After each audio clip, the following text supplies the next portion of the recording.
So, good evening, sir. Ito yung code ko, sir, then yung design. Try natin i-run, sir. Then, mag-add time nun, sir, is Coke. Okay. 25 pesos. Mag-add pa tayo ng isa, sir.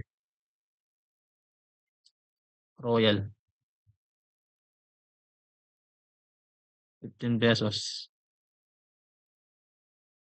Isa pa, sir. Then, hotdog. Then, okay. Ito is 50. Tapos, okay. Then, tingnan natin sa MS Access, sir.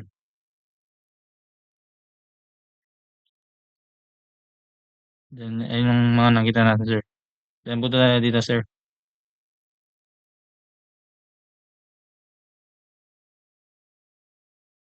Then, dito, sir, makikita mo na, sir. Mga select item, then, add to order.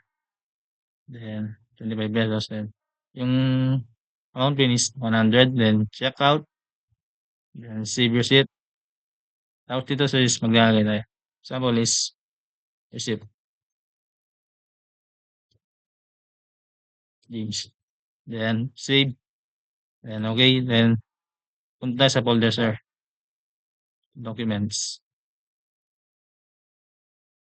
Then, ito yung ano, sir.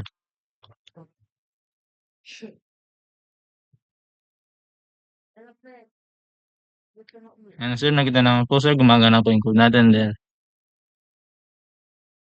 Then, clear all natin, sir. Tapos is, mag-delete tayo ng isa, sir. Delete menu, yes. Tapos, try natin mag-ano, sir.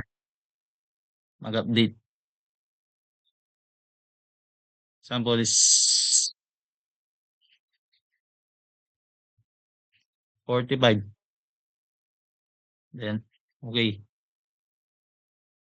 Tingnan lang sa MS Access, sir. Kung napalitan yung price niya, sir. As you can see, sir, napalitan po, sir. Then, okay na po, sir. Thank you, sir.